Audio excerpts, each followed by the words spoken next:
I support the women walking off because they didn't feel like it was a debate. I think they felt like they were being bullied by O'Reilly. I support Whoopi and Joy.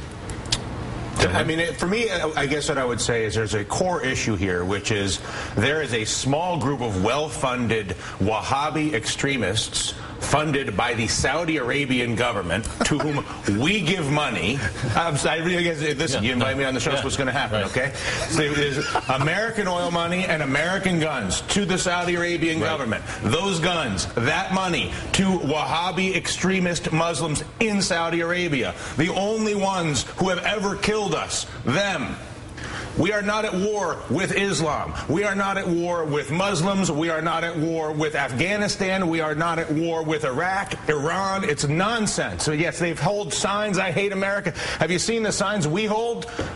The only people that have ever funded a terrorist attack out of that part of the world on us, on your colleagues and your colleagues and your colleagues 10 years ago, 9 years ago, was this Wahhabi sect, and it is an extraordinary failure of our politicians and our media and anybody else who has an opportunity to communicate information to fail to make that distinction, because to fail to make that distinction is to risk a scale of conflict and a scale of disenfranchisement and alienation on this planet that may be convenient for TV ratings and votes, but is an abomination for the human beings who will populate this planet, and it's a lie. So you have referenced, the Wahhabis? To my mind, the most valid point that Bill O'Reilly made, and it is that in the wake of everything that has occurred around the world since September 11th and before September 11th, the Cole bombing, the leadership of the Muslim world has remained uniquely silent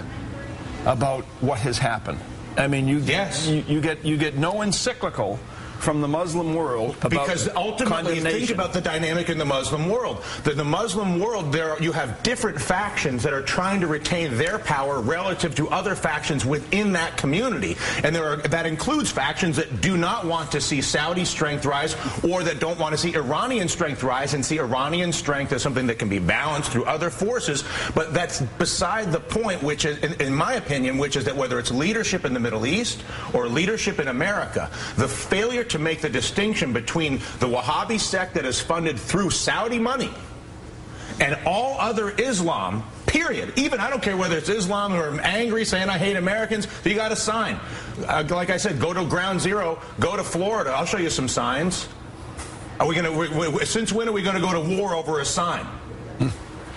Well, I was just going to say, though, to that argument, you know, you could say any group that's trying to protect themselves is always uniquely silent. You say that about the Catholic Church was uniquely silent when it needed to be. My issue with this, we talked around this in the last 3 hours, 2 of the hours I was awake for. But what's interesting is that, to me, it's more about, Dylan, you make that point about ratings, is that it's Bill O'Reilly going on The View to talk about this so they can go back to their respective shows and talk about it. And even us, we talk about it. It's interesting television, but it's almost like this unique sort of ecosphere where we're just feeding each other, and nobody. Oprah's going on The Daily Show with Colbert. I mean, it's just us talking about us talking about us. But there's a real issue, which is the information distortion and the fear mongering and the amount of money and the amount of power that can be accumulated in this country and other countries through the distortion and exploitation of religious fear and racial fear in exchange for having decent, honest exchange of real information, which is, you know what, most Muslims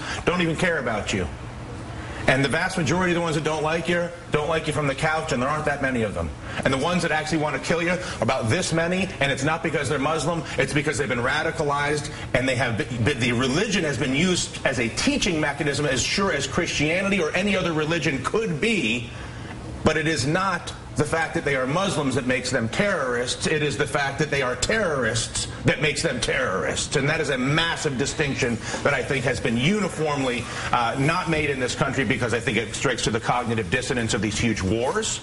If we're not at war with Islam, well then would somebody please tell me why it is we're a few $1 trillion up and we've got a few thousand dead soldiers to fight all these wars in all these Middle Eastern countries? Because I thought we were at war with Islam, which is why we've got all these tanks and Predator drones flying everywhere. If we're just at war with a narrow group of well-funded, well-organized extremists out of Saudi Arabia and in that region, well then can somebody please explain, it's tough to explain the policies in that context. If we're at war with Islam, if we're at war with the Muslims, well then my goodness, I mean there's there's got to be 10 more countries we've got to go to war with, right? It is an obscene concept, and it's shameful to me that anybody, from the president down, doesn't make an extraordinarily strong distinction between those two.